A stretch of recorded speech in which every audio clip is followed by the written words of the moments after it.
एक दिन ब्राह्मणी घर लौट रही थी तो उसे एक लड़का घायल अवस्था में कराहता हुआ मिला। ब्राह्मणी दयावश उसे अपने घर ले आई। वह लड़का विदर्भ का राजकुमार था। शत्रु सैनिकों ने ओम नमः शिवाय आस्था सागर यूट्यूब चैनल में आपका स्वागत है।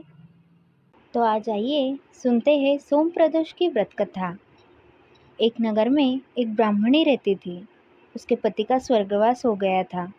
उनका अब कोई आश्रयदाता नहीं था, इसलिए प्रातः होते ही वह अपने पुत्र के साथ भीख मांगने के लिए निकल पड़ती थी।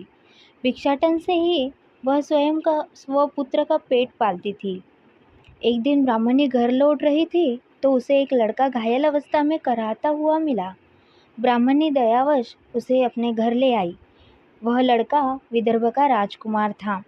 शत्रु सैनिकों ने उसके राज्य पर आक्रमण कर उसके पिता को बंदी बना लिया था और राज्य पर नियंत्रण कर लिया था, इसलिए वह मारा मारा फिर रहा था।